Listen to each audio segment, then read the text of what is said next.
8e journée de Liga avec la victoire du FC Barcelone à Madrid face à l'Atlético. 4-2.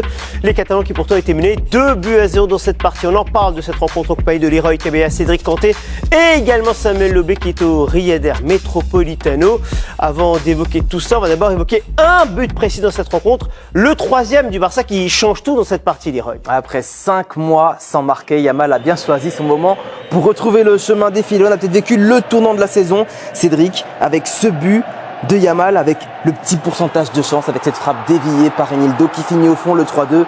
L'image est incroyable. Ouais, il y a un bon pourcentage de réussite, on va pas dire de chance, de réussite parce que celle-ci se provoque, mais c'est une action dont on a l'habitude avec l'ailier espagnol, il rentre sur son pied gauche.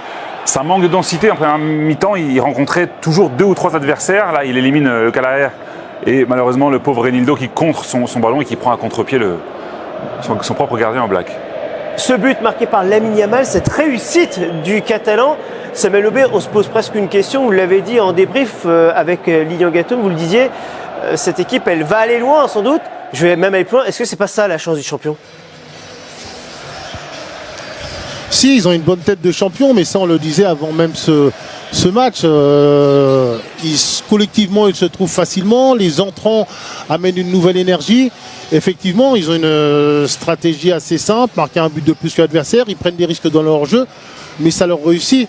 Et la donnée supplémentaire que j'ai vue un petit peu aujourd'hui, c'est la qualité mentale de cette équipe du Barça, qui a été bien à rude épreuve. Ils étaient menés 0-2 et ils ont réussi à revenir sur une équipe qui normalement mentalement est très forte, qui athlétiquement normalement est très forte, et c'est eux qui ont pris le dessus et qui ont réussi à inverser la tendance. Donc c'est pas au niveau du jeu qu'ils m'ont surpris, c'est au niveau de leur qualité mentale, ça veut dire qu'ils sont vraiment très forts actuellement.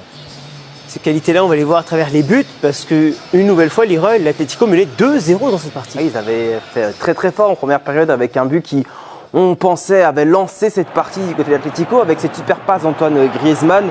Cédric, cette finition d'Alvarez, à ce moment-ci, l'Atlético est plus fort dans les duels et plus dans le match que le Barça. Oui, alors ils n'ont pas eu énormément d'opportunités, mais ils font mal en contre avec Oblak pour Griezmann et puis derrière la justesse du français, le jeu à 3 et c'est Alvarez qui conclut. Et on pensait les Catalans totalement morts dans cette partie peut-être avec ce deuxième but de Sorloth, on a beaucoup parlé en avant-match et c'est lui qui marque le deuxième but d'Atlético, un but qui on pensait enterrait presque le Barça. Oui, surtout que c'est des remplaçants qui sont à l'œuvre, donc on se dit que voilà, l'Atlético a pris la mesure de cette équipe catalane. Et Barcelone réagit dans la foulée avec son buteur Robert Lewandowski, on le voit, on est quelques secondes après le but de Sorloth, cette passe incroyable et puis Lewandowski, l'enchaînement c'est exceptionnel. Ce but, il est fantastique. Il est fantastique parce que déjà au départ, on voit Inigo Martinez qui n'a absolument aucune solution et il joue sur Lewandowski qui est seul face autour de 5 joueurs, 5 colchoneros et il arrive à faire une action de grande classe. Et puis on continue, Barcelone qui y croit, Jules Koundé et puis Rafinha à qui tout réussit cette saison ou presque. Pour Ferran Torres qui marque de la tête, on aura tout vu, des buts de Ferran Torres de la tête. Non mais c'est cette passe laser qui se lève à peine. Donc le geste, il est facile, entre guillemets, de Ferran Torres parce qu'il a juste à mettre sa tête en opposition. Voilà, techniquement c'est très fort. Et puis on l'a vu il y a quelques instants, le but du 3-2, le but qui change tout, celui de Yamal. Et il faut la tenter cette frappe, il y a la réussite, mais il faut y aller.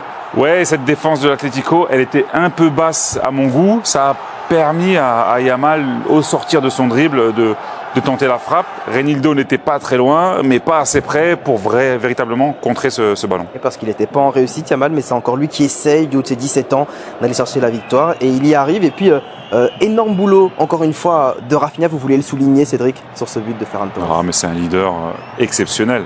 Donc, on est à la 96e, il mène 3-2 et il fait le pressing sur un joueur, puis il suit le ballon sur un deuxième joueur, il fait l'appel, ce qui permet à Ferran Torres d'avoir le but ouvert. Quand vous avez un leader comme ça, vous pouvez aller très très loin dans la saison. Juste votre regard, Samuel, sur l'équipe d'en face, l'Atlético. On rappelle qu'il avait perdu la semaine dernière contre Retafe, qui a perdu et éliminé par le Real en Ligue des Champions. On a établi une palette pour voir le jeu de l'Atlético sur cette partie, parce que Sam, ce qui était presque gênant, c'est de voir l'Atlético et ce jeu long pratiqué par l'Atlético dans cette partie. Alors par séquence, ça a marché, notamment sur les buts, mais par beaucoup de séquences, il y avait des pertes de balles extrêmement rapides et colchoneros aujourd'hui. Ouais, mais moi je suis pas surpris. Je suis déçu par rapport à ce qu'il propose, mais pas surpris. C'est une équipe qui défend très bas, qui essaie des fois de sortir le ballon quand la pression est trop forte par des longs ballons. Elle n'arrive pas toujours à trouver son partenaire. Regardez, il y a beaucoup de densité autour du porteur du ballon. Ça, c'est leur façon de bien défendre. Beaucoup de joueurs très très bas, mais quand ils ressortent le ballon, quand Griezmann est dans les parages, ils arrivent à lui donner le ballon et on arrive à bien sortir ces premiers ballons pour mettre des contres en place. Mais quand on n'arrive pas à toucher forcément les milieux de terrain, eh ben, on essaie de dégager, on part au plus pressé. Alors on peut être déçu de ce qu'il propose. Mais jusqu'à la 70e minute, jusqu'à ce but de Lewandowski, c'était le plan parfait. Et c'est ce que je les ai vus faire aussi contre le Real Madrid en Ligue des Champions. C'est-à-dire un bloc bas, beaucoup de monde qui défend, une équipe jamais trop déstructurée. Mais là où j'ai été surpris, c'est quand elle s'est complètement déstructurée sur les 20-25 dernières minutes.